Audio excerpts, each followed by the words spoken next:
Hello and good evening, everybody. It's very nice to see you all at what must be the end of an information-packed day already.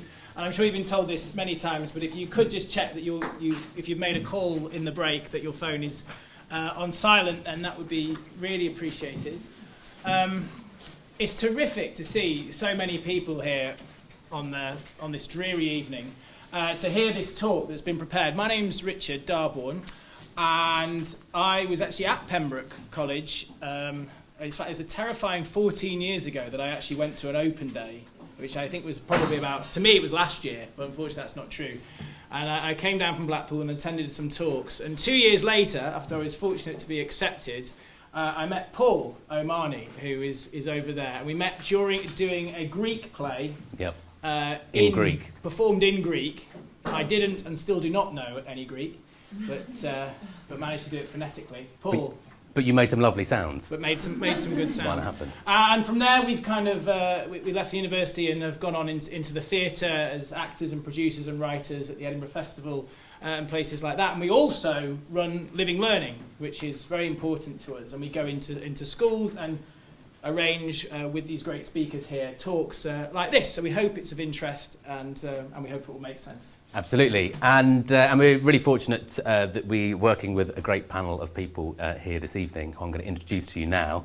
But I'm going to make sure that I get all of their titles absolutely correct. So immediately to my left is Dr. Peter Klaus, who some of you may well know, I think, who's the Access Fellow and Senior Research Fellow at Pembroke College, Oxford.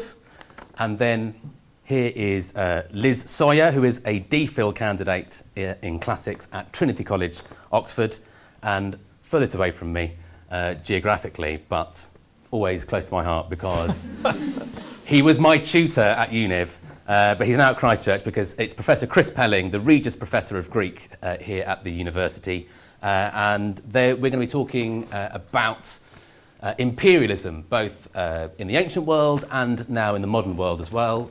Rich and I will be reading some passages at various different moments from texts such as Thucydides, but also modern texts, modern speeches from people in the last 100 years. And one other thing to say, or just to welcome Dame Lynn Brindley, who is the new master at Pembroke, and thank you so much for supporting and coming along here this evening. And I think without much further ado, we should hand over to Chris.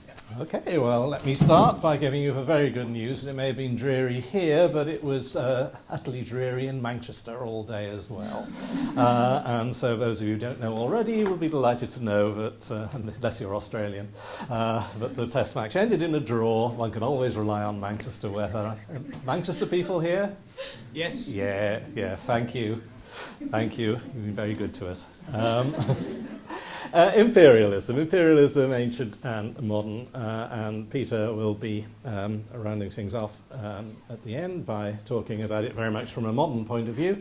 We'll be starting from an ancient point of view, both Greek world and Roman world, which may seem a bit odd, but perhaps it isn't quite so odd for two reasons. First of all, I think it'll strike you, sometimes we'll be making it explicit, sometimes it'll just be there under the surface, how timeless a lot of these ideas are. But we'll be talking about the sort of assumptions that underlie imperialism and going into other nations, going into other countries, taking them over, the sort of justifications that people give, the sort of justifications perhaps they don't even bother to give.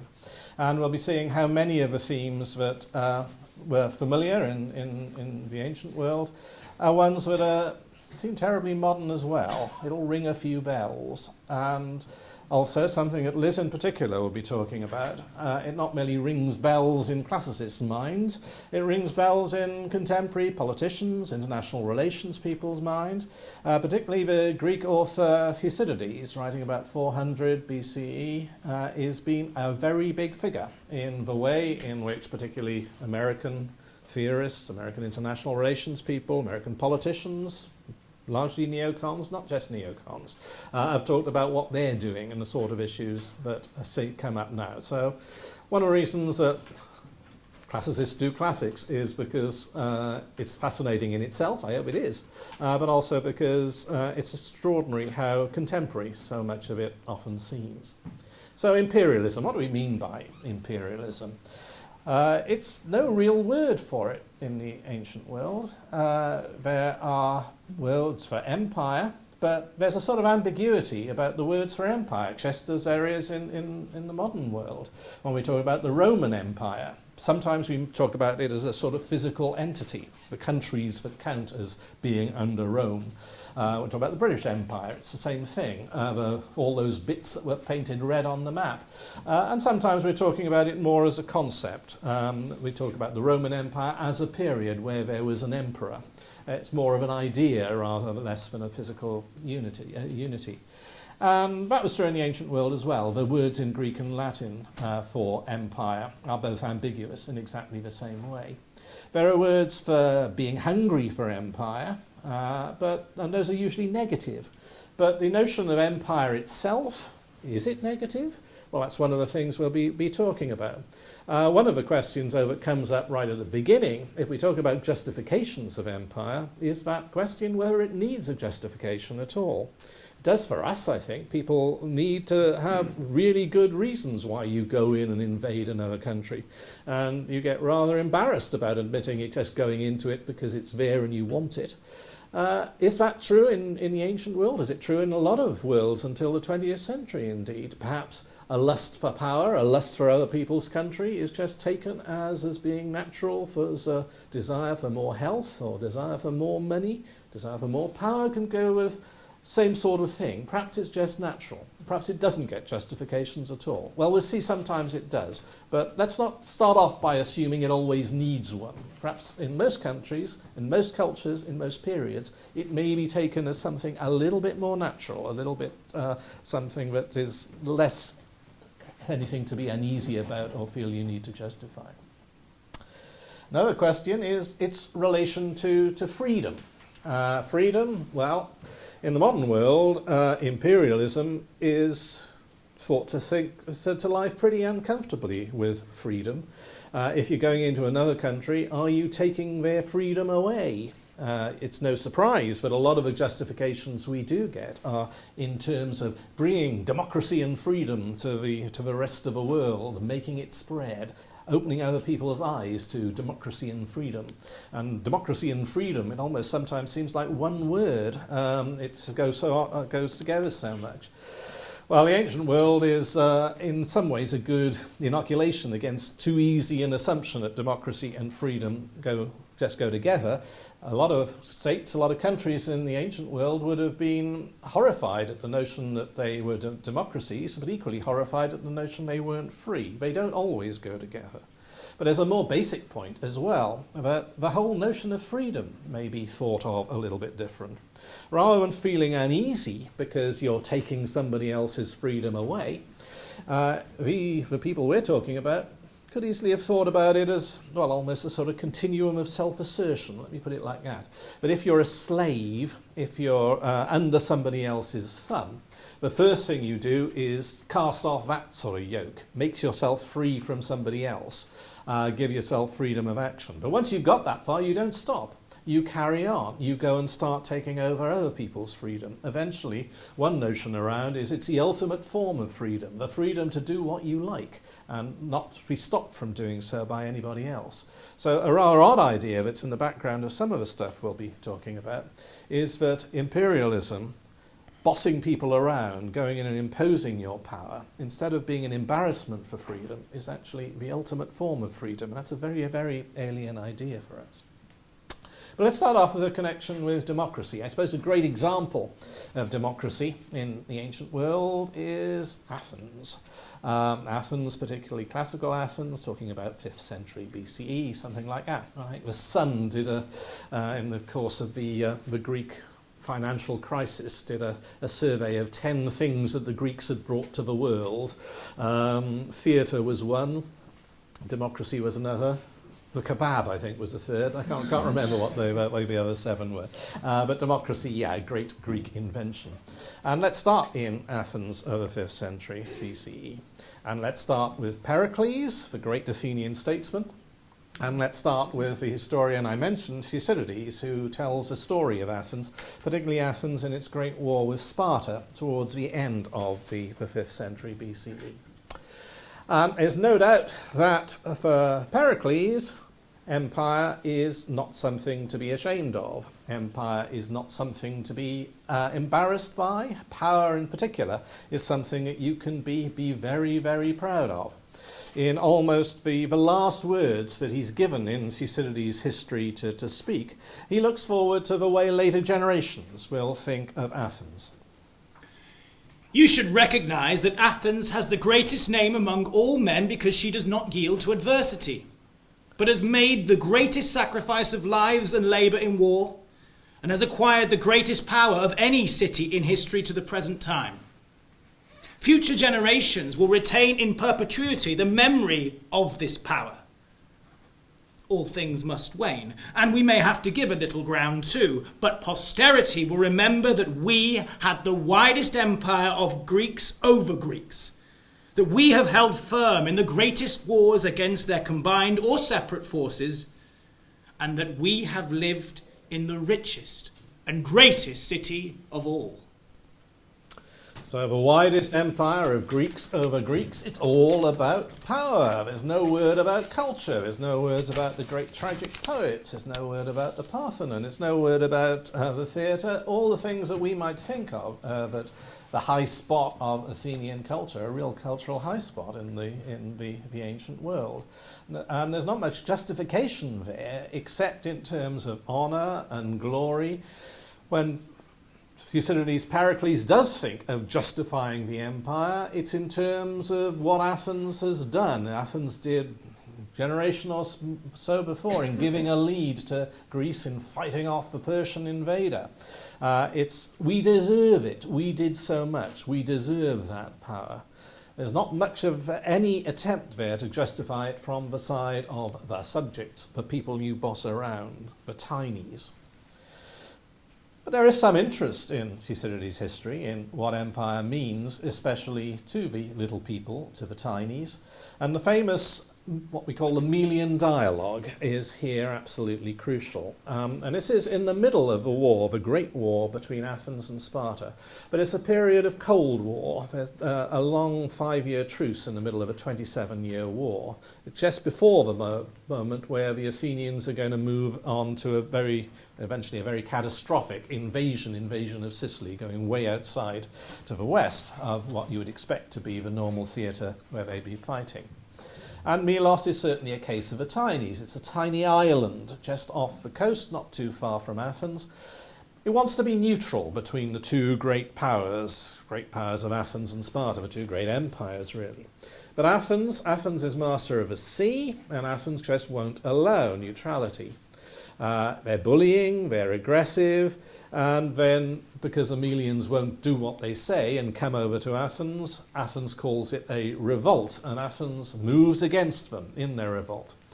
First, they summon the magistrates of this little island of Melos to a secret meeting. It's secret so that both sides can talk frankly.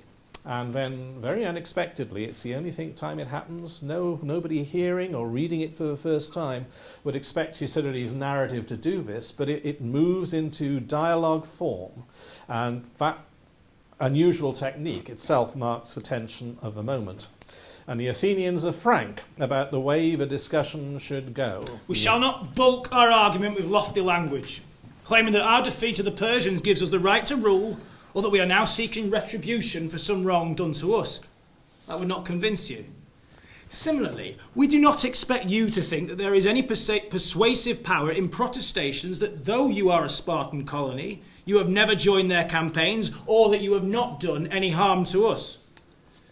So keep this discussion practical, within the limits of what we both really think. You know as well as we do that when we are talking on the human plane, questions of justice only arise when there is equal power to compel. In terms of practicality, the dominant exact what they can, and the weak concede what they must. To our way of thinking, at any rate, there is advantage, and we must speak of advantage, since you have put justice to one side and made expediency the basis of discussion. There is advantage in your preserving the principle of the common good. That is, that anyone who finds himself in danger should receive fair and equitable treatment. and be able to improve his position if he can make a strong case for something less than the full rigour of what could happen to him. This principle is proportionately in your interest, much more than ours, given the massive retaliation you would face as an example to others should you fall from power. Even if our empire is brought to an end, we are not anxious about the consequences. It is not ruling powers like the Spartans that are vindictive to their defeat of any enemies, and in any case, we are not dealing with the Spartans now. The greater cause for fear is if their own subjects turn on their previous rulers and gain control. But that is a danger you can leave to us. Right now, we want to make clear to you that we are here in the interests of our own empire, yes. But what we shall say is designed to save your own city. Our desire is to take you under our rule without trouble. It is both our interests that you should survive. And how could it be in our interest to be your slaves? How does that compare with your interest in being our masters? Because submission offers you the alternative to a much more terrible fate.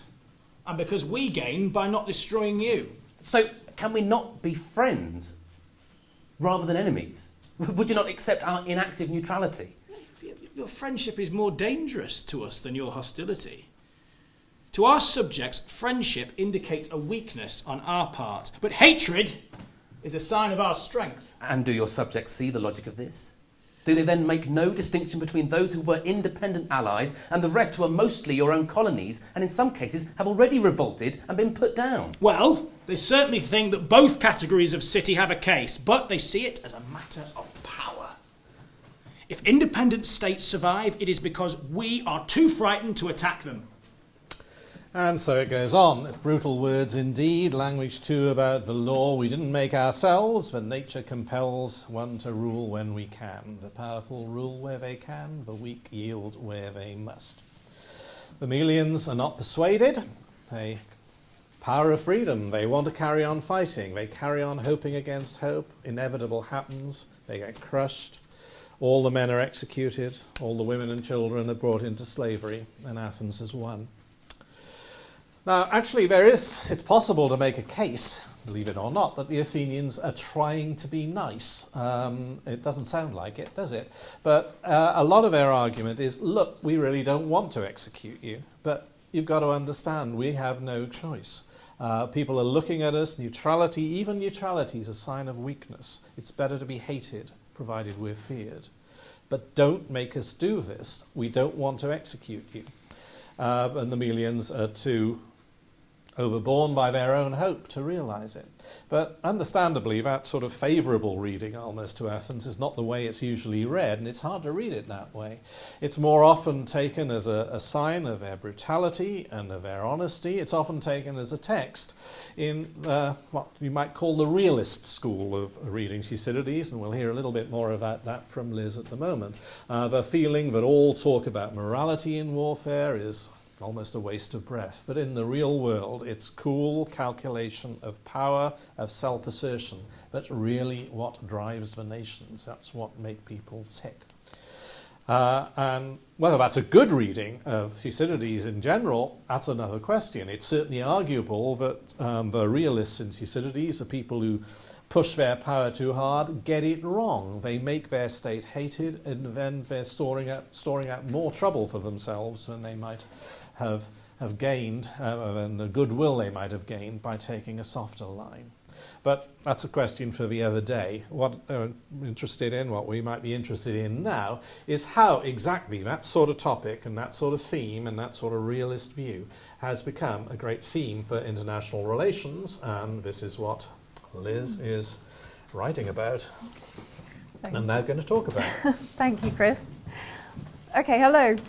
So let's look at this question. How have Thucydides' words about imperialism actually been used by modern politicians and international relations theorists today? I'll focus on just two strands of international relations theory, the two that have been the most influential in the 20th and the 21st centuries. Chris has already mentioned realists in international relations theory, who, as long ago as Thomas Hobbes, have claimed Thucydides as the forefather of their discipline. To take just one example, The most influential work of 20th century international relations theory is by a theorist called Hans Morgenthau, and his book called Politics Among Nations was first published in 1948. And here's what he says, referring back to Thucydides. The idea of interest is indeed of the essence of politics and is unaffected by the circumstances of time and place. Thucydides' statement, born of the experiences of ancient Greece, that identity of interest is the surest of bonds, whether between states or individuals, was taken up in the 19th century by Lord Salisbury's remark that the only bond of union that endures among nations is the absence of all clashing interests. So, according to realist political theory, morals and values are just unimportant. Nations are only concerned with maximising their own security and power, and the international arena is one that is essentially anarchic, in that it has no overarching rules or authorities to regulate states' behaviour. Ethical principles are just no match for cold, hard steel. Morgenthau brings up the Melian dialogue that we've just heard in order to defend his ideas. The whole political life of a nation, particularly of a democratic nation, from the local to the national level, is a continuous struggle for power. Of the gods we know, to quote Thucydides, and of men we believe, that it is a necessary law of their nature that they rule whenever they can. In view of this ubiquity of the struggle for power in all social relations and on all levels of social organisation, is it surprising that international politics is of necessity power politics? So Morgenthau's version of realpolitik was the dominant theory within Western international politics throughout the Cold War era, and it had a strong influence on important figures in both politics and academia, such as Henry Kissinger, George F. Kennan and John Mearsheimer. Classic realism soon began to incorporate more quotations from Thucydides, such as his famous conclusion that the Peloponnesian War between Athens and Sparta broke out because of Sparta's fear of the growth of Athenian power, or the words of the Athenian envoys to the Spartans just before the start of the war, where, as we'll now hear, the Athenians justify their empire with these appeals once more to human nature. At first, we were forced to advance our empire to this extent, most of all out of fear, then because of honour, and lastly, self-interest. No one can quarrel with a people for making the best provision that it can for its interest. It is not contrary to the common practice of mankind if we did accept an empire that was offered to us and refused to give it up under the pressure of three of the strongest motives: fear, honour, and interest. And praise is due to all who, if not so superior to human nature as to refuse dominion, yet respect justice more than their position compels them to do. So this passage, especially the triad of fear, honour and interest being the drivers of all human affairs, are the ones that are most used today by realists in international relations. But there has been another strand in American thinking in particular, although it's got some traction in British politics too, which takes advantage of a different theme running through Thucydides, that of democracy. Chris has already mentioned Pericles' funeral speech and how Pericles praises Athens for being an education to Greece. Although Pericles doesn't try to justify Athens' treatment of its allies, he does praise to the skies the democratic constitution of the city, saying that it makes its citizens more free, more patriotic, more law-abiding, more cultivated, more resourceful, and more successful than any other city-state in Greece. This praise of democracy has been referred to by democratic leaders, praising the principles of Western democracy, such as the Kennedys, who we've got behind us. For instance, here we've got John F. Kennedy speaking in 1961 in Massachusetts, just before he was sworn in as president. For no man about to enter high office in this country can ever be unmindful of the contribution this state has made to our national greatness. Its principles have guided our footsteps in times of crisis, as well in times of calm. Its democratic institutions have served as beacon lights for other nations as well as our sister states. For what Pericles said to the Athenians has long been true of this commonwealth. We do not imitate, for we are a model to others. So here's one instance. And now we've got another. We can take this excerpt from Robert F. Kennedy's famous Day of Affirmation speech at Cape Town University in South Africa in 1966 in praise of civil rights and individual liberty. It's often known as the Ripple of Hope speech, and here is that whole phrase from Ripple of Hope onwards in full. Each time a man stands up for an ideal, or acts to improve the lot of others, or strikes out against injustice, he sends forth a tiny ripple of hope, and crossing each other from a million centers of energy and daring, those ripples build a current which can sweep down the mightiest walls of oppression and resistance. If Athens shall appear great to you, said Pericles, consider then that her glories were purchased by valiant men, and by men who learned their duty. That is the source of all greatness in all societies, and it is the key to progress in our time. So we're now in a very different world to that of the amoral realists just a moment ago, but Thucydides is still centre stage. But now we're invited to consider the importance of standing up for one's morals and values, and to empathise with the political greatness that brings people to fight for their freedom. In terms of foreign policy and international relations, however, this ideological praise of democratic societies, together with the realist argument that human nature makes all people seek to hold power, have produced together a rather unexpected love child in the form of today's neoconservatives, such as those who held power under the Bush administration. Today's neoconservatives advocate not only that the West vigorously protects its democratic ideals, such as liberty, freedom and capitalism, but also maintains a strong military to protect its democratic values from real and perceived threats. Furthermore, many neocons advocate promoting Western democracy in the face of opposing regimes. The professor of ancient history at Yale, Donald Kagan, is one of the most prominent neoconservatives in American academia, whose books on the war between Athens and Sparta argue that Athens' mistake was not in fact its military hubris that we've just heard about, but its failure to sufficiently deter Sparta and her allies from threatening Athens and her empire.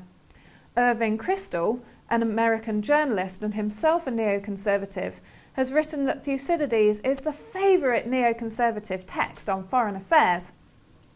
And this is because through reading Thucydides, we're encouraged to sympathise and to admire the figure of Pericles. Neoconservatives so often reach back to the figure of Pericles for rhetorically powerful defences of democracy that he's become idealised as the perfect democratic leader, visionary, wise, just and militarily successful. I'll close with an example to illustrate this. This is Victor Davis Hanson, also another American classics professor and a devout neoconservative, who wrote this in 2011. The real lesson of the Periclean oration is not merely that some Athenian values should be our own, but that in our place, according to our station, we too might have the imagination to articulate the singularity of our culture and the bravery to proclaim it without apology or qualification. To do otherwise is to enjoy the unmatched bounty and freedom of the United States without gratitude to those of the past who bequeathed it, and without present awareness that what we enjoy makes us blessed beyond the comprehension of most of the 6 billion others on the planet. In short, Pericles reminds Americans that should a great culture not feel that its values and achievements are exceptional, then few others will as well. A fact injurious to a small and insignificant state, but fatal for a power with aspirations of global leadership. A leader who relentlessly reminds his countrymen of their shortcomings will naturally apologize abroad for them as well. And what starts as self-critique becomes a self-fulfilling prophecy of national decline. Scary stuff from Hansen there. But Hansen marries these two notions, that of a universal lust for empire on one hand and praise for democracy in the other, under the aegis of this authoritative wise voice from antiquity, that of Pericles. So here we've looked at just two theories in modern international relations theory, that of realism and neoconservatism, which are only the two most well-known of the many strands of contemporary international relations theory that invoke Thucydides. So, back to you, Chris. And only for a moment or so, because perhaps it's time for a short break, apart from anything else, to let Richard and Paul get their accents back. They went a long time ago. This is so much for Thucydides and so much for the sort of justifications, the sort of way we've seen him and his people and the people who are responding to him thinking about imperialism in that way.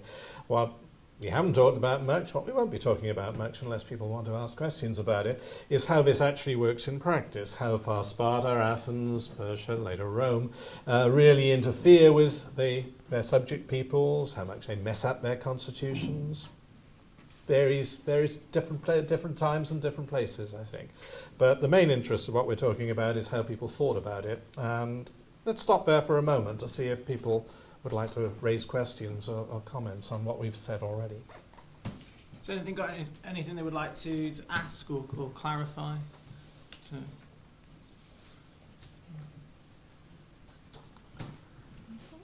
all been very clear.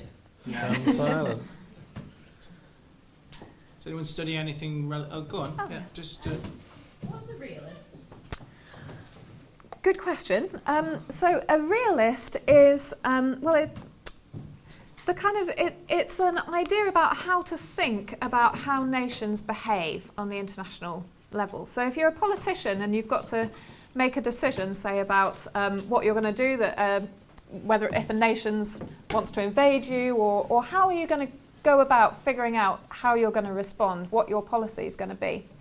And realism is one way of thinking about how to behave at the international level. And there are kind of three aspects to modern realism. And this kind of movement, I suppose, started really particularly strongly after the Second World War. And those ideas are, one, that all human nature is the same, and people are motivated by fear, honour and interest. And you can be pretty sure that your enemy is going to think the same way as you and that they're all going to be motivated by fear, honour and interest. The second aspect of it is that the main players at the international level are states. In the ancient world, of course, city-states in the ancient Greek world. But in today's world, states. And you can see why realism has problems as a theory these days because of non-state actors in international affairs. And then the third aspect of it is that the international stage, the international arena, is basically anarchic. So although there are overarching structures above states, such as the UN or NATO, those aren't actually as important for governing what states do as states' own interests and their fears and their sense of honour, because the state acts like a person at that level. So that's your kind of classical realism.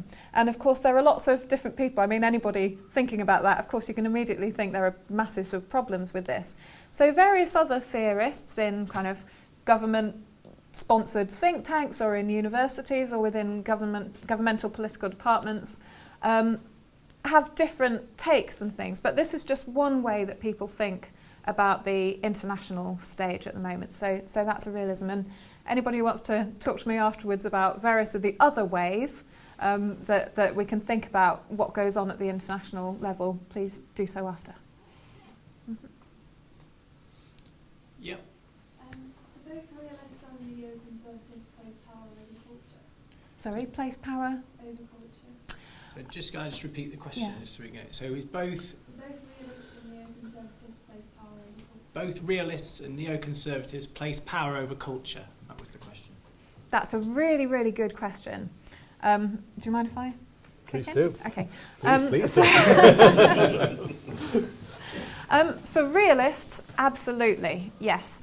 Because they think that human nature, this is again classical realism, and I'm taking it at a very sort of basic level here. According to classical realism, all human nature is the same. So it doesn't matter what culture you're in, all humans are going to be motivated by fear, honour and interest. So culture is not as important as cold, hard power. And power is made up solely of what we now consider to be hard power. So, you know, money, military might, investments, that kind of power. For neoconservatives, it's a bit different. Their thoughts about power are they're still with the realists that power is conceived mostly in terms of hard power, but there is also for neoconservatives a very powerful ideological element to it. American neoconservatives pursue a strong religious agenda as well, the idea that actually America is a Christian nation, and that America's culture as a Christian culture is part of how it should actually go about promoting democracy throughout the world. And of course, democracy as a superior political structure is part and parcel of the ideology of neoconservatism as well. So for neoconservatism, bearing in mind that it's come into existence through a particular cultural milieu, it's far more of a kind of culturally determined theory. Does that make sense and answer your question? I suppose that last passage of Hansen was very much on that sort of theme, wasn't it? If you're really convinced of the superiority of your culture, you should be prepared to say so. You shouldn't be afraid, because nobody else is going to say so, and you know that leads to this, as you say, scary stuff about rather American exceptionalism. Okay, we'll just take one more. Oh yeah, I was just wondering, in relation to the debate over whether countries dominate each other because they're motivated by a want of power or kind of moral reasoning, I was wondering how you think the advent of democracy has affected that, insofar as it's like those leaders who want to dominate other countries are kind of thinking, are my voters for or against this?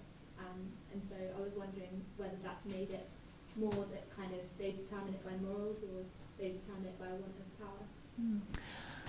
What a really, really good question. I think that's brought up a really important point, which is that for a lot of international relations theory, and certainly for realism we've just talked about, there isn't that difference that exactly you've just brought up there between how a politician looks at what's going on at the international stage and how their internal domestic policy, so how they react to their own voters, correlates to that. So there's, for instance, looking at in the ancient world, there's a real paradox between the fact that the Athenian city-state was itself run as a democracy, but they seem to have no problem with actually then creating an empire when they were enforcing their will over others. Do you want to come in at all on the paradox of this? Well, it's very much that sort of freedom, that continuity of self-assertion, I think. That's right. It's free. We have the freest people on earth, so we can go and boss everybody else around. That's part of our freedom. Yeah, so there are other... just very briefly, there are other ways of thinking, sort of modern ways of thinking within international relations theory that say that this is wrong, that in fact the structure that you have within your own city, within your own state, for instance, if you've got a democratic culture, you should then follow that policy at an international level as well.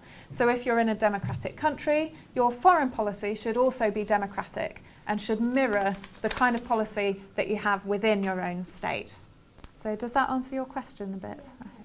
And I suppose it is worth remembering that in a democracy, it's still not a democracy quite as we would think of it. In an Athenian democracy, to be a citizen is something very special, that perhaps only 1 in 3 of the adult people wandering around in Athens would be a citizen. You had to be male.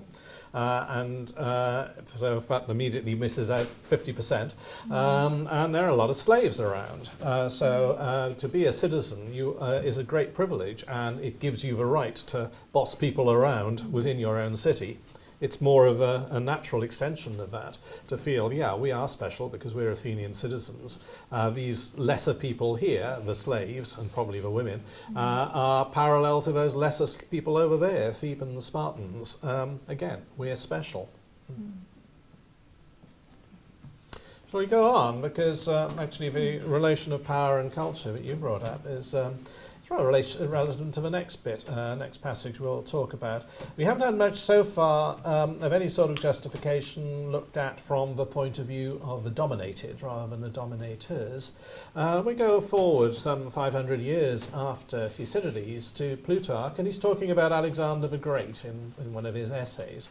And what he's arguing there is, what he says is the most paradoxical thing of all. He's comparing what we would think of as power and culture, but saying that actually Alexander was a greater philosopher than Plato or Socrates. He's a sort of philosopher in arms, a philosopher with power, civilizing those barbarous barbarian peoples of Asia.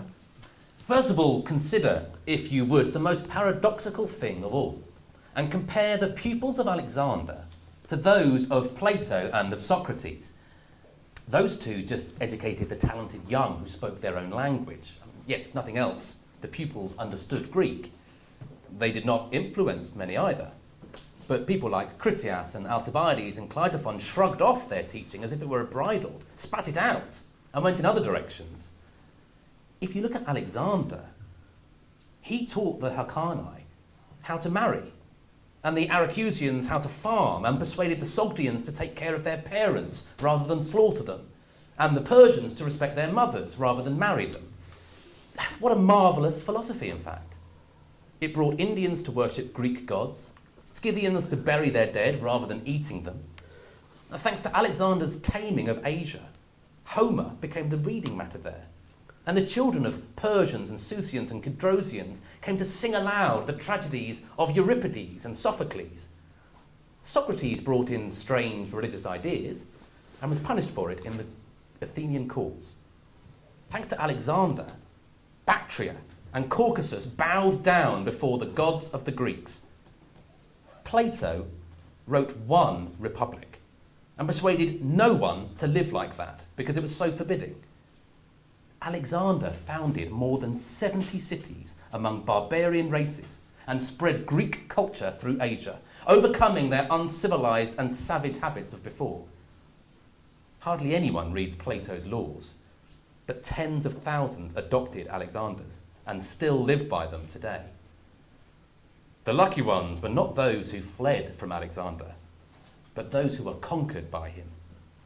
No one saved the first from their miserable existence, but the victor forced the second to live a good and happy life.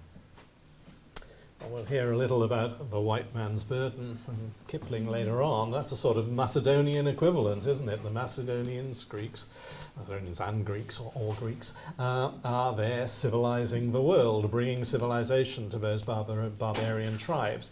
And a little later we get a view of Alexander as leading the world to one government, world government. He conducted himself like a man who was making the whole world subject to one rationality and one system of government, wanting to bring all humans together as a single people. If the heaven that had brought Alexander here had not snatched his soul back so quickly, a single law would have governed all humankind, and they would have all been looking towards a single justice as they look on a single sun.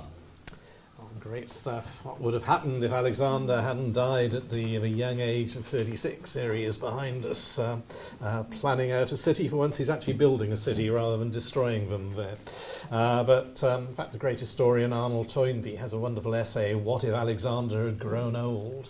And it purports to be a world history as it would be written by a historian writing in Alexandria, Alexander's city. under the reign of Alexander the 76th, I think it is, and thinking about how the world would have been different. All sorts of things would have been different, such as that strange monotheistic tradition, Christianity. They talk about Yahweh and people like that. That would never have lasted. Buddhism, I think, is what survives in the world of Alexander the 76th. But the interesting thing of a passage you said, slightly tongue-in-cheek, is still it's looking at it a bit from the point of view of the conquered, and the feeling at some sort of justification in terms of what it does for them is worth having, worth bringing. What about the Romans? Well, the Romans aren't exactly gentle with their subject tribes. Boris Johnson's always going on about how the Romans ruled the world with a minute civil service of about 350 people. However, it did make a difference. There are all these bloody armies in the background, weren't there? These great big Roman soldiers with military boots that if you didn't do what the civil servants said, the boys would be sent round. But there too, we do get some concern occasionally to see it from the subject's point of view. But certainly one thing, imperialism and conquest are still absolutely basic to the Roman achievement. One thing that really captured the Roman imagination all the time is the notion of advancing Rome's bounds to ocean. There's a view of Europe, the world, the Mediterranean world, surrounded by ocean, tidal ocean, unlike the Mediterranean, and Rome, of course, in the middle of it all. And if you can get as far as ocean, you're conquering the world. Even better to go to Britain, because Britain is the other side of ocean. It's almost like space travel, and that's why Julius Caesar, for instance, attached such great importance to invading Britain. That's what really captured the imagination. Here, well, Virgil's poem, the Aeneid, he has his hero, Aeneas, go down to the underworld. A lot of the vision there is of the future of Rome, of how Rome, which had yet to be born at the time of the poem, that the poem is set, how Rome is going to be great. And Aeneas' dead father, Anchises, addresses him and tells him about Rome's glorious future and contrasts what Rome will do with what the Greeks have done. Again, power and culture. Others, I do not doubt it, will beat bronze into figures that breathe more softly. Others will draw living likenesses out of marble. Others will plead cases better or describe with their rod the courses of the stars across the sky and predict their risings. Your task, Roman, and do not forget it, will be to govern the peoples of the world in your empire. These will be your arts, and to impose a settled pattern upon peace, to pardon the defeated, and war down the proud. Those others are rather clearly the Greeks. But to pardon the defeated, to war down the proud, that's really what Romans are for. And that idea, it's interesting it's in that order. You pardon the defeated, but if people aren't wise enough to accept their defeat, that makes them proud. You war them down. Indeed, if Caesar's Gallic War, for instance, where he's talking about beating the French, biffing the French, something that always means that Caesar has got a particular part of affection in the British heart, I think. Somebody who spends 10 years knocking the hell out of the French can't be all bad, I think. But if people don't accept the Roman yoke immediately, they're rebels, even though it might be the first they've ever heard of Rome. And bellare in Latin is very much somebody who fights back. Well, understandably, the notion that not accepting, not lying down and letting the Romans walk over you is a matter of pride, a matter of rebellion. Well, that didn't always go down from the subject's point of view, the people who are on the other end of it. And one interesting thing is that the Romans did like from time to time to imagine what it must be like from the other end of it, to be the subject rather than the denominator. Here is, in fact, a British chieftain in Tacitus. We've now moved to about 100 CE, 100 AD. A British chieftain called Calgacus, who is inspiring his own troops to fight back against the invading Romans. When I consider the causes of the war and our desperate position, I have great confidence that today The day on which you are of one mind will mark the beginning of freedom for the whole of Britain. For all of you have united together, and you have not tasted servitude. There is no land beyond us, and even the sea is no safe refuge when we are threatened by the Roman fleet. Thus battle and arms, which brave men honour, are the safest recourse even for cowards. We are the last people on earth, and the last to be free. Our very remoteness in a land known only to rumour has protected us up to this day. Now there is no people beyond us, nothing but tides and rocks, and more deadly than these, the Romans. It's no use trying to escape their arrogance by submission or good behaviour. They have pillaged the world. When the land has nothing left for men who ravage everything, they scour the sea. If an enemy is rich, they are greedy.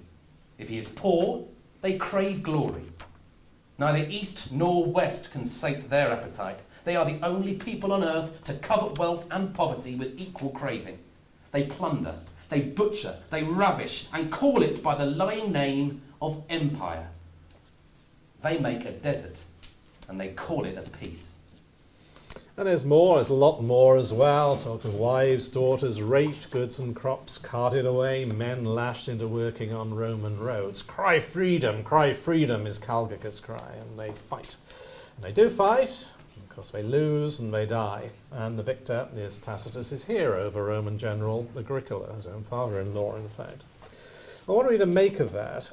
It's very powerful rhetoric, isn't it? It makes it so tempting to think that Tacitus agrees with him, is exposing Roman imperialism as subversive. And elsewhere too, in that short work, a biography of Agricola, the general, he shows a wryness, at least, when talking about the delights of Roman occupation. There, he's talking about the softer forms of empire. We haven't heard much of that so far. So far, it's biffing. What about the softer types, what we might call Romanization? Again, it's for hero Agricola, who's in point early in his governorship, and we're talking about the sort of Roman culture that could be brought.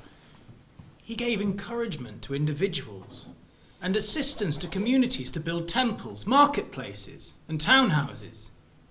He praised those that responded promptly and censured the dilatory. As a result, they began to compete with one another for his approval, instead of having to be compelled.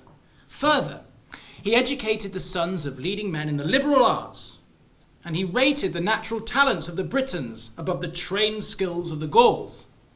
The result was that those who had just lately had been rejecting the Roman tongues now conceived a desire for eloquence. Thus, even the Roman style of dress came into favour, and the toga was everywhere to be seen. Gradually, too, they went astray into the allurements of vices, colonnades and warm baths, and elegant banquets. The Britons had no experience of this, and called it civilization. In fact, it was a part of their enslavement.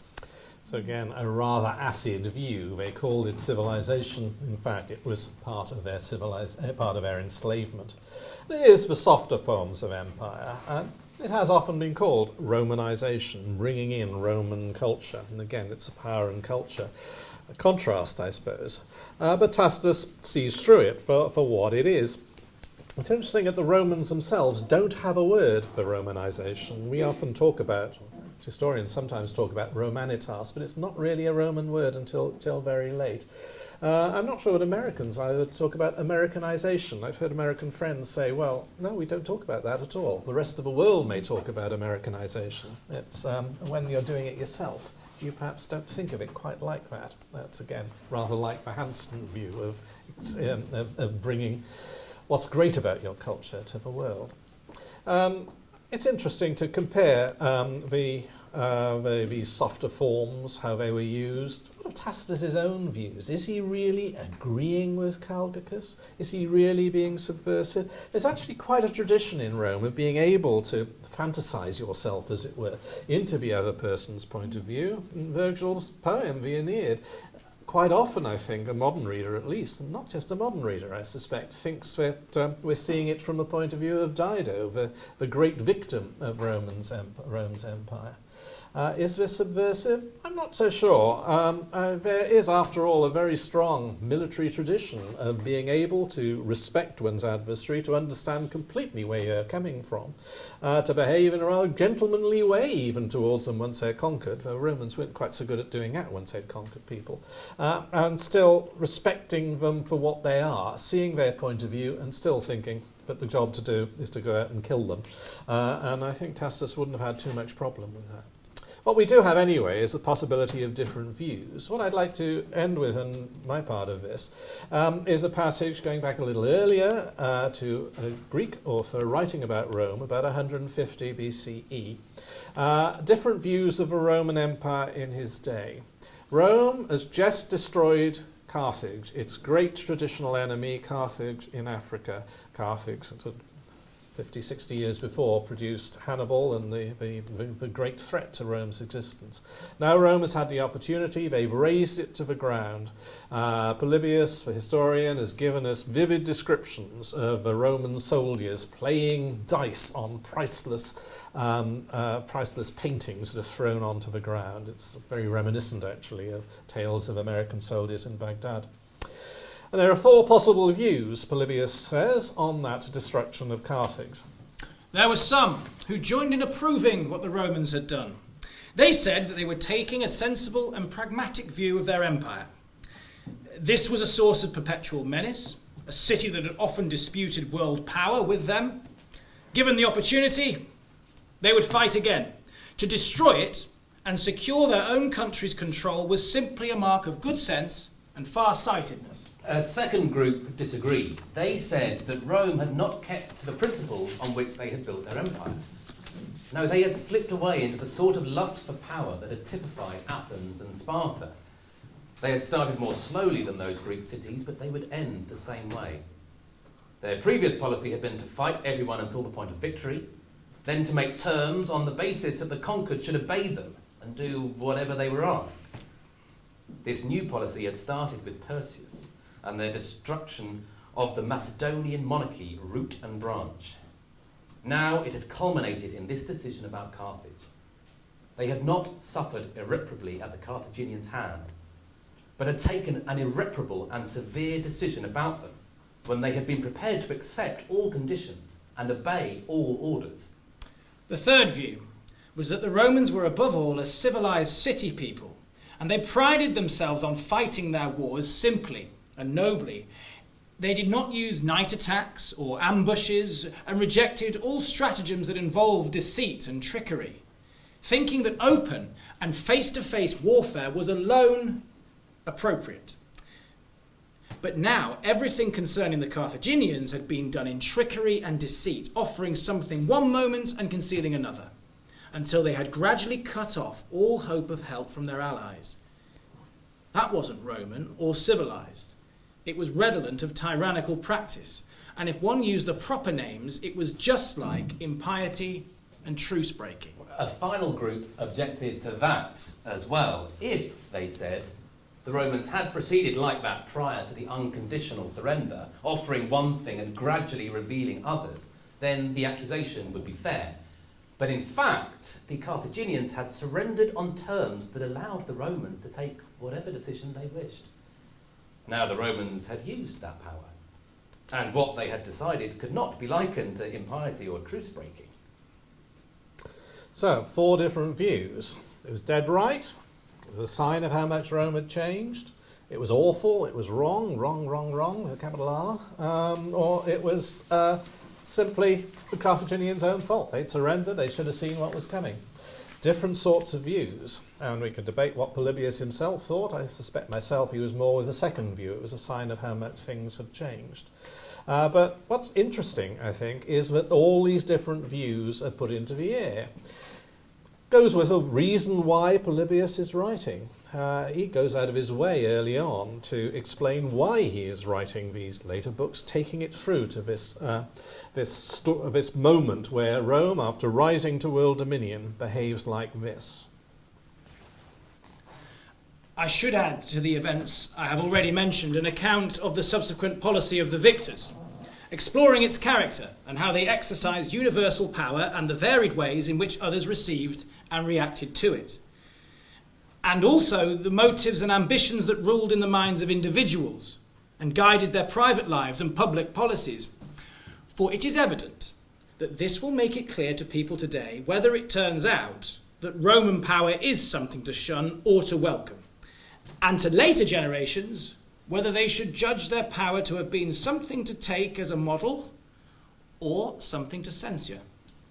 So it's writing for later generations as well, writing for us to form our own views. And one thing that comes out of this is how much the issues matter. It mattered to Polybius, mattered to Thucydides too. This feeling that the history would be interest of later generations as they thought about the past, but also thought about their present, about our present, about what's going on in our own day.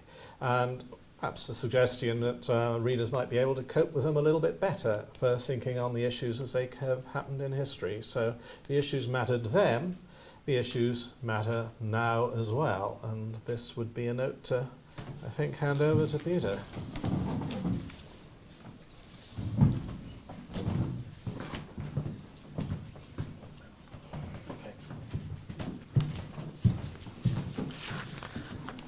I don't think it's much of an exaggeration to say that almost every Victorian, or a great majority of them at least, had some sense, whether they had a classical education or not, of both the classics and the scriptures.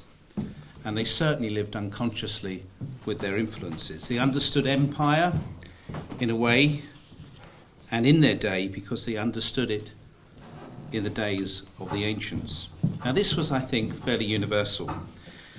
Somebody who was a great influence on me when I was a student was a guy called Alfred Williams, who wrote a wonderful book in 1915 called Life in a Railway Factory. And he described both his struggle to learn Greek after work as a railway worker, but also that the graffiti complaining about the wage or lack of wage rise of his day was actually written by his fellow workers in Latin. So that would suggest to me, it certainly suggests to him, there's a certain literacy about the classics. And I think both the classics and the Bible were with us in profound detail. And I think as historians, we neglect them at our peril, it seems to me. In our arrogance, we may think there is little to learn. Their own sophistication and awareness of the uses of the past make the consideration redundant. Now, I think if you're interested, as I am, in the Victorian world, and if you're interested in imperialism, we have to understand in a very intimate way ideas of empire. And if you're interested in ideas of empire in the modern period, we have to look at a fairly neglected, until recently, area of humanitarian intervention, particularly from the West. Now, it might be argued that our own responses to the global situation today is governed not simply by backgrounds of ethnicity or religion or so on, but I think of generation as well. I think for the Victorians, their own consciousness grew out of Britain's imperialism. Let's be absolutely clear about this. London was the biggest and most important city, as far as the Victorians were concerned at least, and they were probably right, since Rome.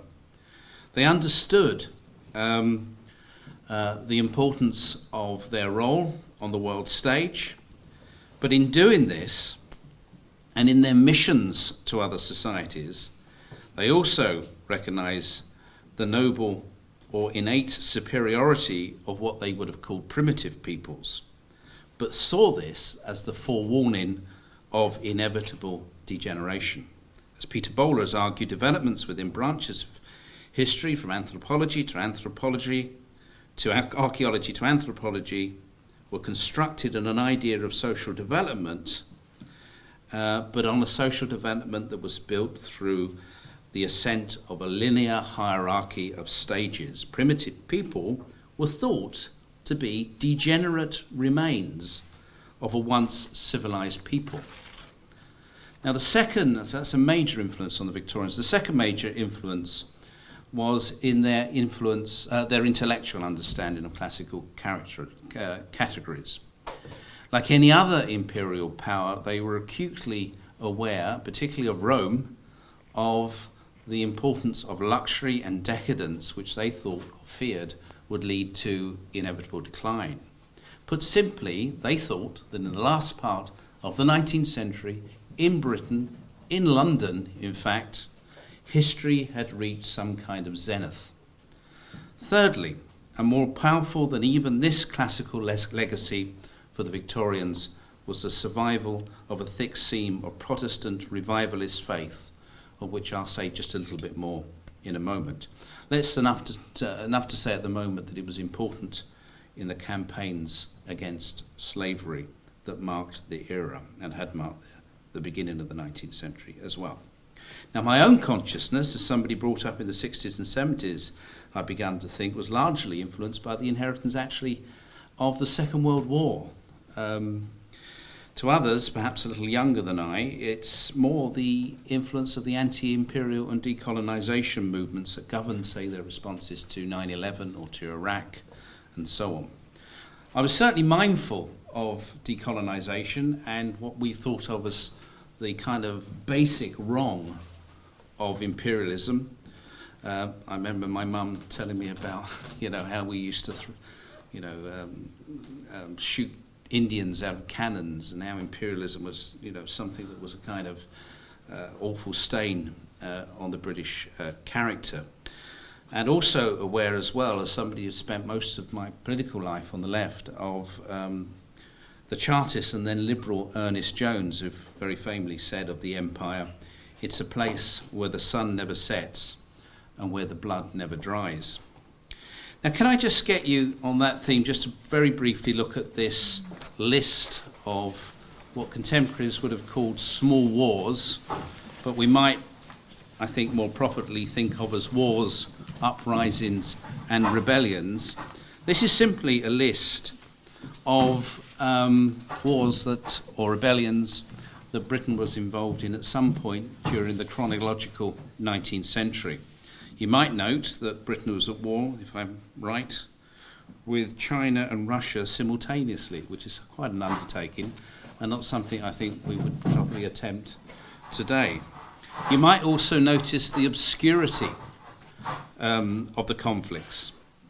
The old saying, the British can't remember what the Irish can't forget. If you look at any one of those in isolation, you would have 100 different stories about what was going on at a particular time. But look just for now at the one that's last on the list, the first Mad Mullah Jihad, whose terminal dates are 1899 to 1905. Well, actually, the terminal date should read 1899 to 1920, because it didn't end until then.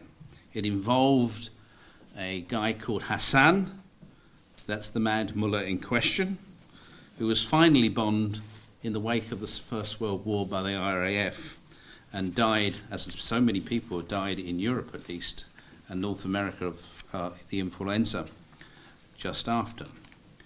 It was called by one British contemporary the most prolonged and least successful of our little wars. Now, it's based in Somalia, which was being a British protectorate, if I can remember from 1885, or certainly from the 1880s, and it was waged largely against the British invader, but also against unbelievers and insufficiently pious Muslims. It caused, wait for it, an estimated 200,000 deaths in a territory of just 3 million people. An estimated 30,000 alone died in 3 years as the result of warfare after the British decided the cost of keeping the Mad Mullah in check was too burdensome when they withdrew to the coast in 1909. So Hassan made a strategic retreat and began to resume the business of raiding local Somali tribes across the protectorate. This, coupled with the British policy of arming those tribes to fend for themselves, contributed certainly to the death toll.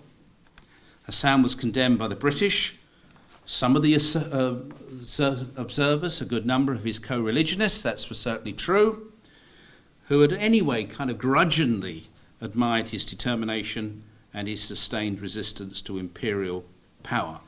Now, when we consider the business of imperialism and humanitarianism, we need to juxtapose these two ideas in the modern period. Surely, we might say, Britain had absolutely no business being in Somalia. However, once a tyrant like Hassan was slaughtering people, surely Britain had no business leaving. How do we decide what is imperialism and what is humanitarian intervention? Should we be concerned in the modern period about an international situation purely because of the tally of civilian fatalities or displacement? Now, let me give you some figures of modern-day conflicts. Now, I say straight away, treat these figures with a good deal of routine caution. I certainly would, but let's give you some base figures, bearing in mind their accuracy or possible inaccuracy. Let's look, for example, at Iraq since 2003, an estimated 112,017 or 112,000, 100,017, 122 and 400,000 civilians were said to have died since 2003 in Iraq. That's a sizable number of people. Let's take the Palestine-Israel situation from not 2003 but from 1987. How many Palestinians killed in some form of conflict? Well, we find, and bearing in mind these are the most disputed figures of all, probably around 7,978 Palestinians killed in that period. Incidentally, 1,503 Israelis. That figure of nearly 8,000 includes 1,593 Palestinian fatalities that we now can attribute probably to intra-Palestinian violence. And they don't include either the 600 Palestinians that were killed by other Palestinians in the Gaza Strip since 2008. I mention this particular dispute in the context of imperialism and humanitarianism because of its relativism. Look, for example, at the Congo since 1998. If that's not a country and a region that's been troubled ever since its barbarous occupation by the Belgians in the 19th centuries, I don't know what is. Look at the figures: 2.83 million civilian dead, up to 5.4 million civilian dead.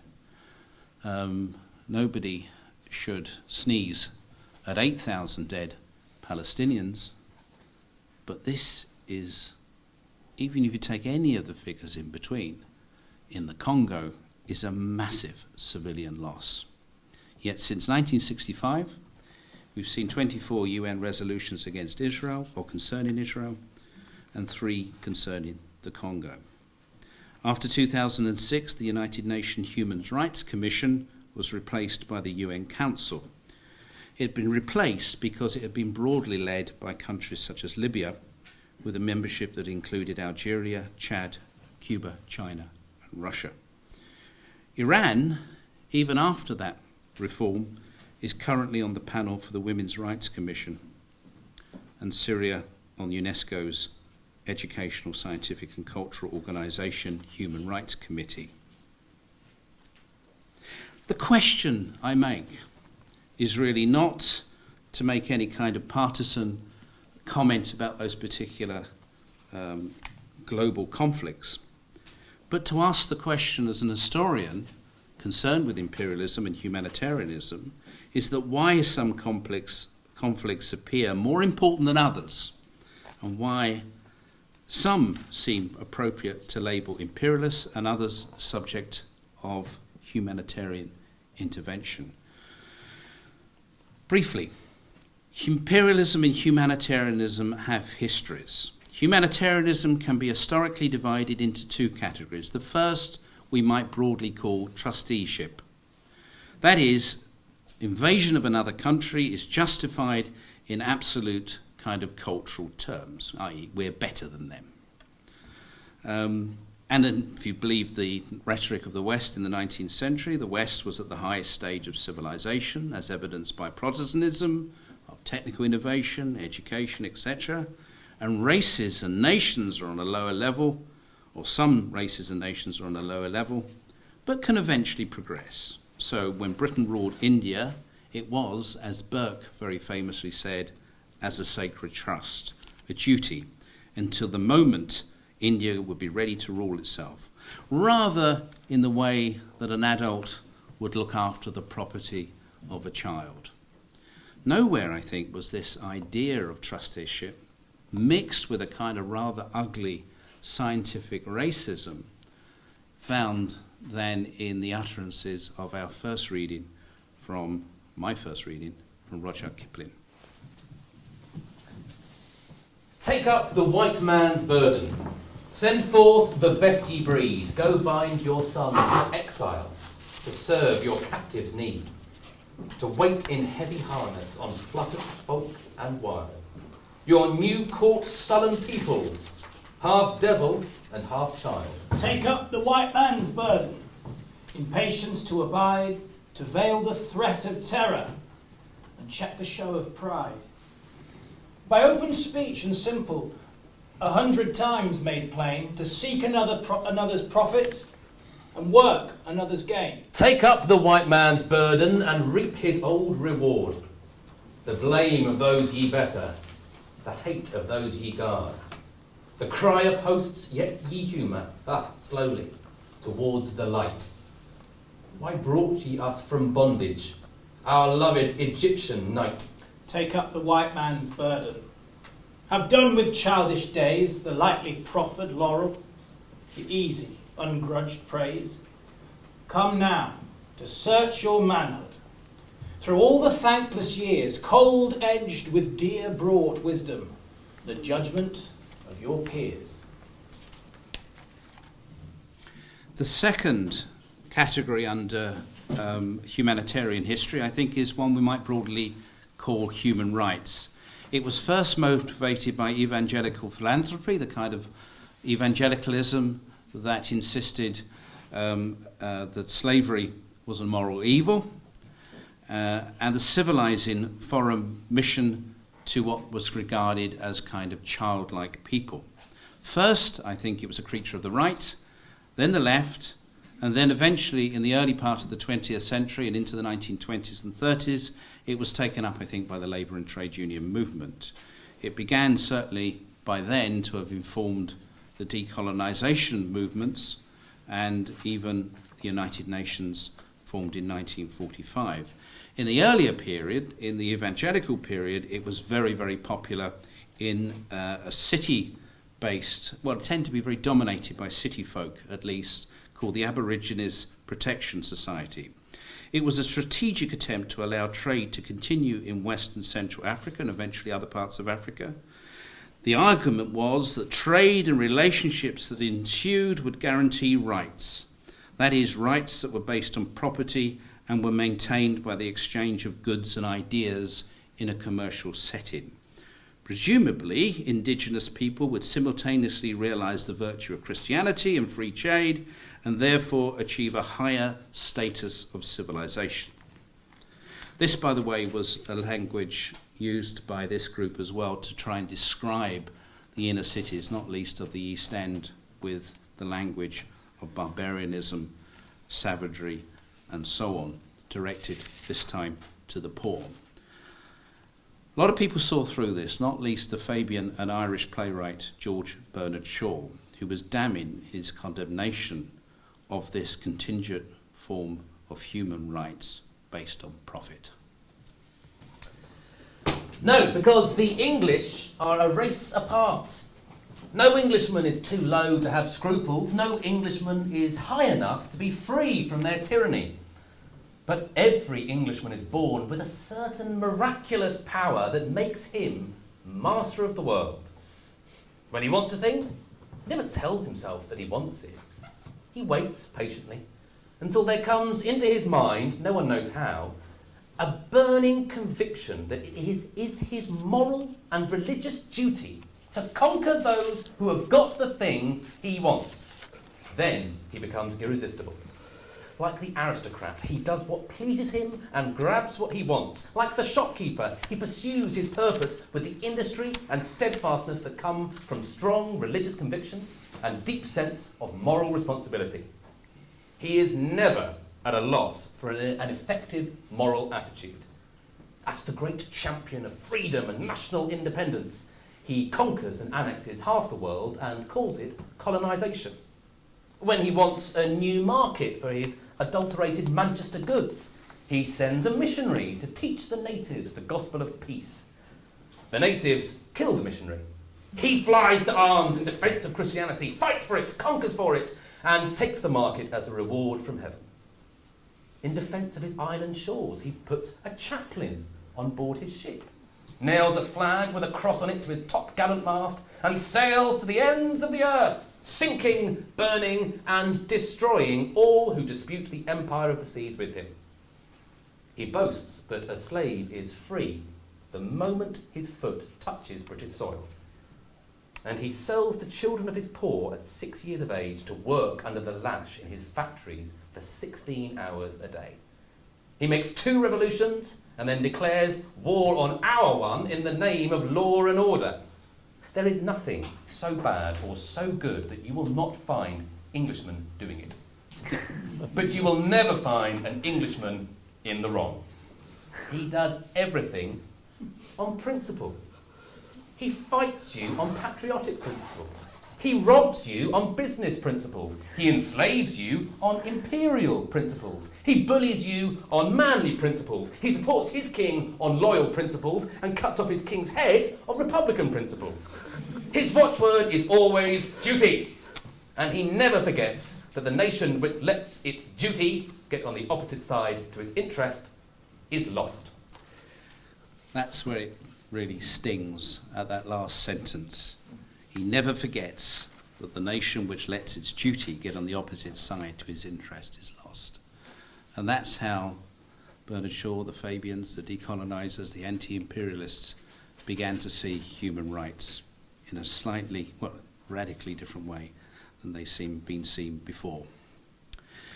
A final example would be, and I'm not going to go into this in the kind of detail that perhaps it deserves, would be the response to the crumbling of the Ottoman Empire, and particularly to what contemporaries and historians have called the Eastern Question, and particularly the so-called Bulgarian atrocities or horrors of 1876, when the Prime Minister, or former Prime Minister, or to-be Prime Minister, Gladstone, wrote a popular pamphlet called Bulgarian Horrors and the Question of the East.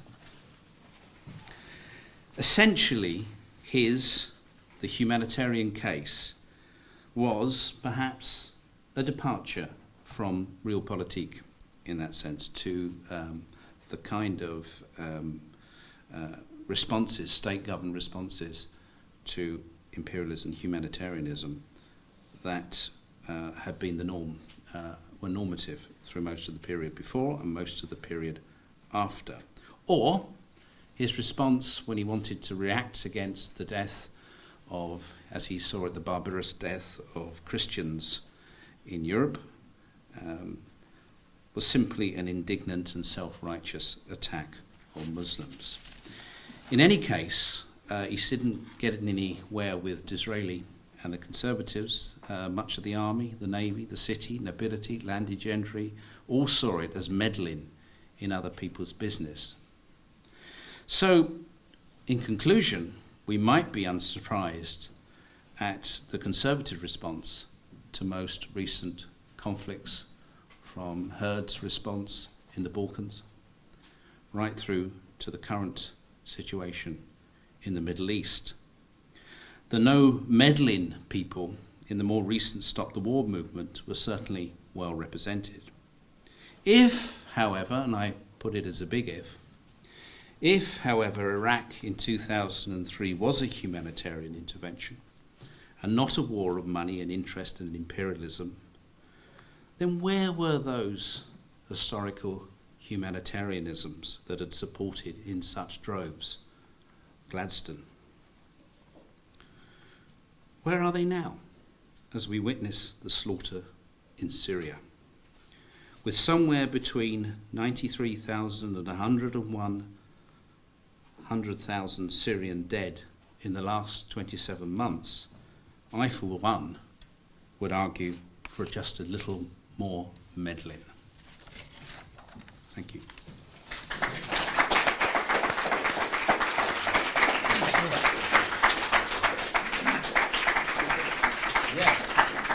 So we've had a look at some ancient themes and modern themes and bring it together a little bit. Are there any questions that anyone, any issues that have been raised, topics, or anything that you'd like to clarify? Yes. You mentioned that without Alexander the Great, maybe history would be quite different. So I was wondering what international relations theorists think are more important, individuals or the wider social forces? Okay, so the question is, just repeating it just before so it goes on the recording, fine, is that what is more important? What do international relations theorists think is more important? Is it individuals or is it wider groups? Is that the question? Yes. Yeah. So was it what's more important, kind of individuals or sort of wider societal movements?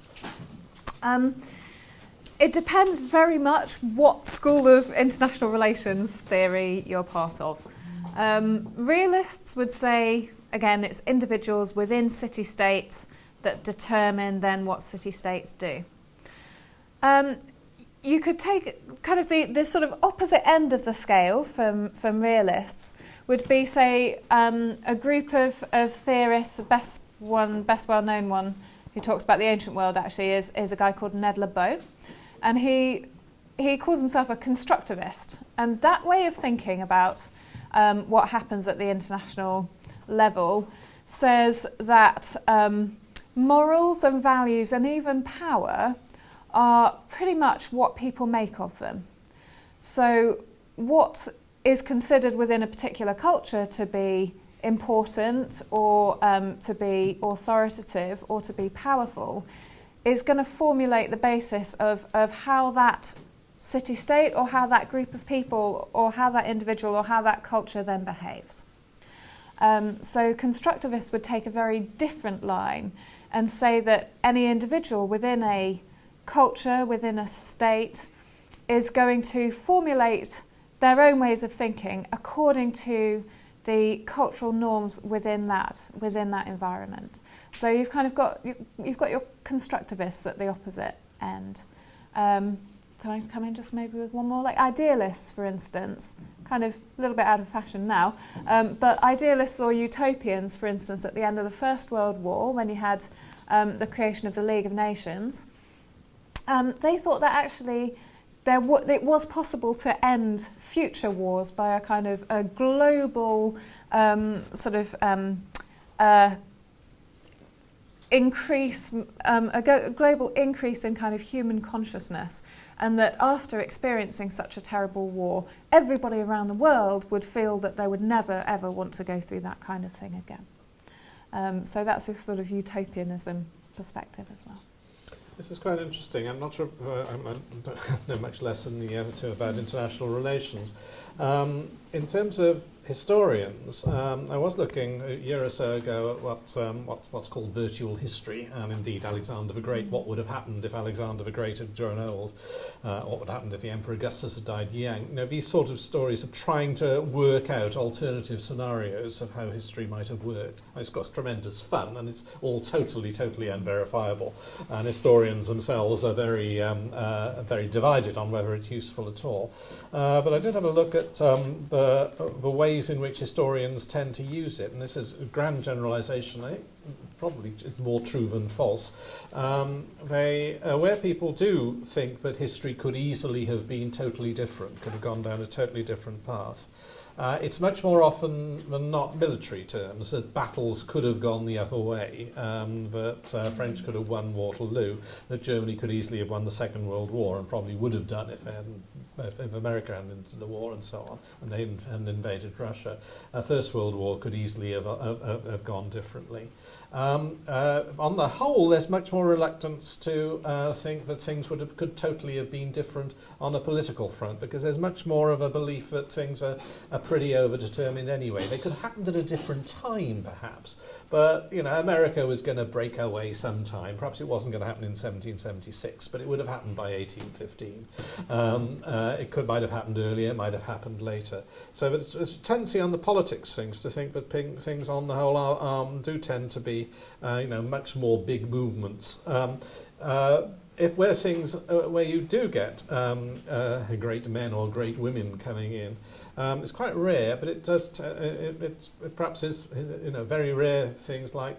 Well, Thatcher obviously made a very big difference to the 1980s. Certainly to my 1980s. Sorry? Certainly to my 1980s.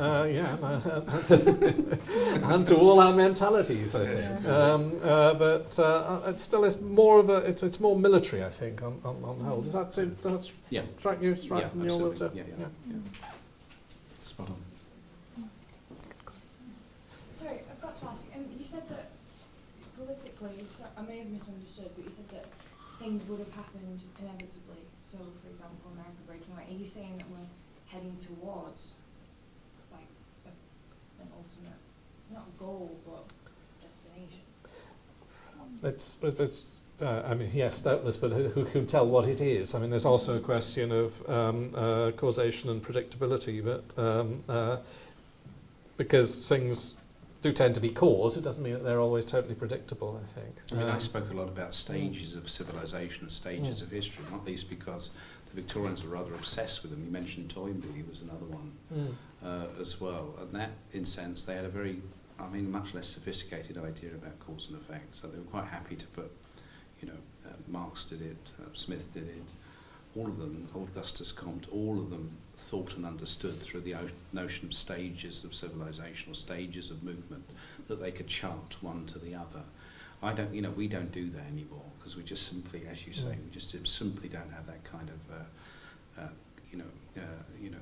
confidence really in our ability to untangle the many extraordinary threads, particularly in politics, let alone in economics. Well, collapse of the Soviet Union, it's a very interesting case that I don't think IR theorists, politics, they might have thought it was going to happen. No, but they didn't. They were halfway when. through books, I remember it. Absolutely, Sovietologists wandering around thinking, oh God, I'm out of a job, Halfway, all of the books, they had to scrap them, they had to start again, and they reinvented themselves. Absolutely, they didn't see it coming. And yet, in retrospect, you can give explanations. Indeed. It looks all rather obvious now, actually, in some ways.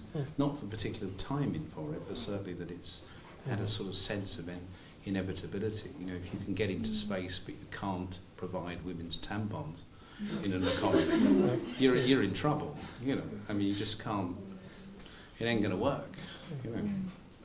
Well, and again, timing makes a big difference. Let's say that America was going to break away sometime or other, but if it had happened 50 years later, one important thing would have happened, and that would have been the British attitude to slavery, and that could have had very big impact within America itself. So, do you think, as a historian, that speculation is important?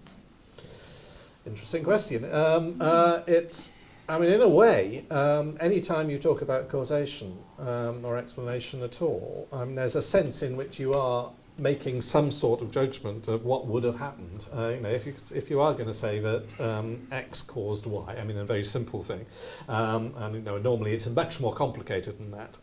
But any statement of that sort is implying something along the line of if X hadn't happened, then Y might not have happened or would not have happened. And again, get into interesting questions about necessary and sufficient causation there. Senses, immediately you start explaining things, you are playing with a bit of this alternative history of what might or might not have happened otherwise. But it can so easily get out of control, I think, because the variables and all the imponderables get to be so big. Yeah, I think why Neil Ferguson wrote that book that's become very, very popular in schools history, at least, is a kind of a way of setting his face against Marxist determinism, actually, that there was some kind of inevitability towards a move towards a more socialist and Marxist type of society. And I think we are beholden, really, to be very sceptical, routinely sceptical about determinism, whether we're ancient or modern historians, really. It's interesting that the people who do most of this virtual history game do tend to be right-wing historians. Yeah, they I mean, do. people like Jonathan Clark in English history as well. But you know, we all do it to an extent, I think, and it's a question how far it goes. Okay, well, I think we've all been as impressed with you and your stamina and your input to this discussion, which I appreciate has gone on at the end of what's a long day to you. But thank you so much for everything you've input. Also very impressed with our speakers who we've had with us. It's a fascinating topic, and it does promote lots of thought. Can we have a round of applause for that?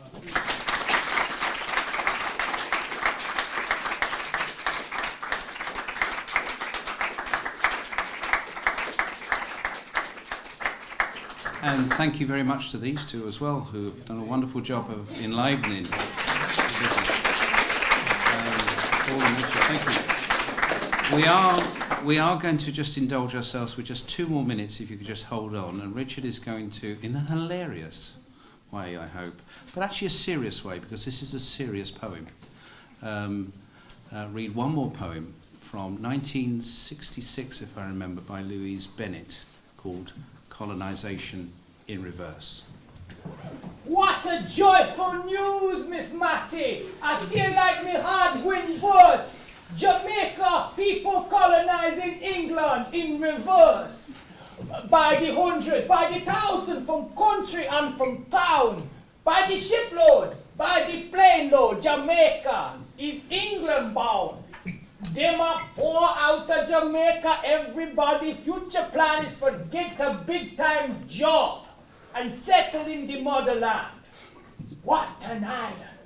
What a people, man and woman, old and young. Just pack them bag and baggage and turn history upside down.